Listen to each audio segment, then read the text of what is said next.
Colour is one of the most powerful tools in your whole brand toolkit, and most small business owners pick their brand colours based on what they personally like, which isn't wrong, but it's only part of the picture. Colour does something really specific to the human brain. It triggers feelings, associations, and assumptions, often before a person has consciously registered anything else about your brand. Think about walking into a fast food restaurant versus a high-end spa. Before you've read a word or spoken to anyone, you already feel something different in each place. A big part of that is colour.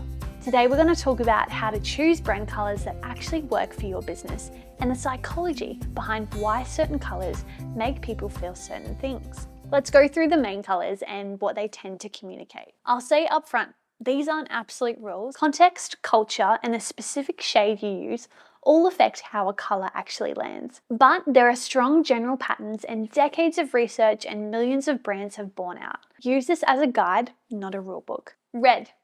Energy, urgency, passion, excitement. Red grabs attention faster than any other colour.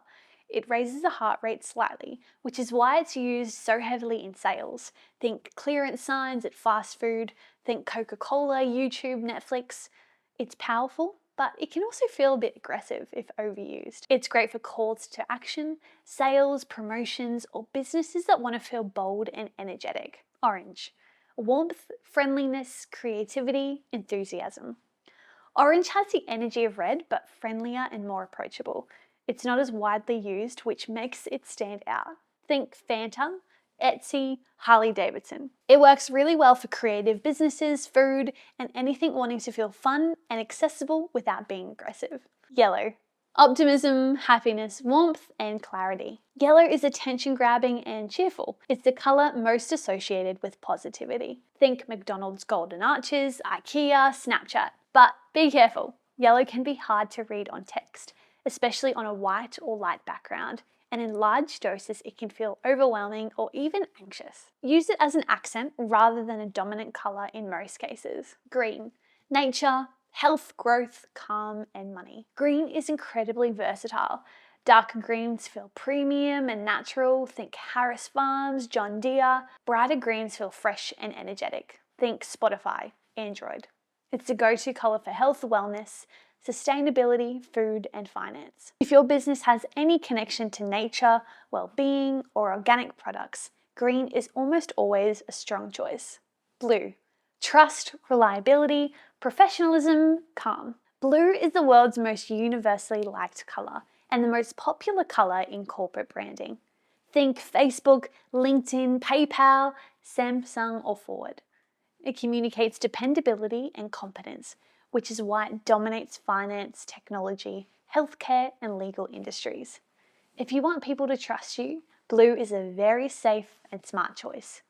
The risk is, though, it can feel a bit cold or generic if it's not balanced with something warmer. Purple. Luxury, creativity, wisdom, mystery. Purple has historically been associated with royalty and wealth. That's because it was actually one of the rarest and most expensive dyes in the ancient world, which is where that association comes from. Today it signals premium quality, creativity, and a certain type of elegance. Think Cadbury, the crown. It's particularly popular in beauty, wellness, spirituality, and luxury goods. Pink.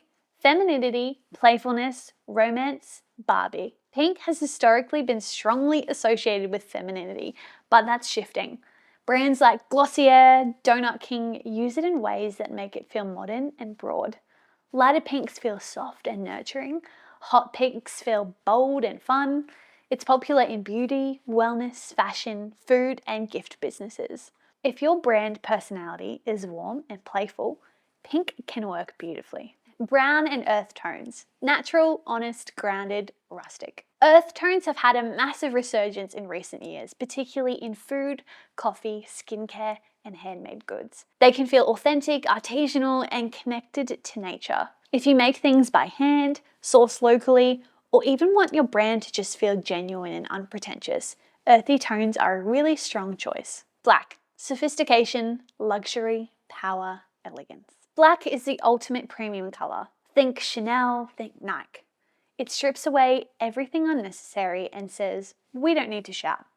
It works beautifully in fashion, technology, high-end food and beverage, maybe even professional services too. The risk is it can feel cold or unapproachable if it's not balanced thoughtfully. White and neutrals. Simplicity, cleanliness, space, and calm. White communicates clarity and minimalism. It's never the only colour in a palette, but it's often the most important one, giving everything else room to breathe. Brands like Apple and Aesop use white as their dominant tone to signal premium simplicity. In health, wellness, beauty, and tech, it's almost universal. Now you know what the colours mean, how do you actually build a palette for your business? This is a simple framework that works well for most small businesses. First, pick one primary colour. This is your dominant brand colour, the one that will appear most often, the one people will associate most strongly with you. It should reflect the core feeling you want your brand to communicate. Then pick one or two secondary colours that support and complement your primary. These add variety and flexibility to your designs without everything looking monotone. They can be different shades of your primary colour or contrasting colours that create visual interest. And then a neutral, usually a white, cream, light grey or soft beige. This is your background colour, your breathing space. Every palette needs one. Something else you could look at is your competitors' colours. Not to copy them, but to understand the visual language of your industry. Then decide, do you want to fit in or do you want to stand out? Sometimes deliberately choosing a colour that's unusual for your category is exactly what makes you memorable. Here are a few practical things that matter when you're choosing colours. Contrast and readability. Your text needs to be readable against your background. Dark text on a light background or light text on a dark background. If you put pale yellow text on a white background because you think it looks pretty, no one can read it. Accessibility matters here too. There are free tools like WebAIM's Contrast Checker that tell you if your colour combination is readable. How colours look on screen versus in print. Colours on your monitor are made from light. They're bright and vivid. Printed colours are made from ink. They're often slightly duller. What looks like a vibrant teal on your screen might print as a murky green.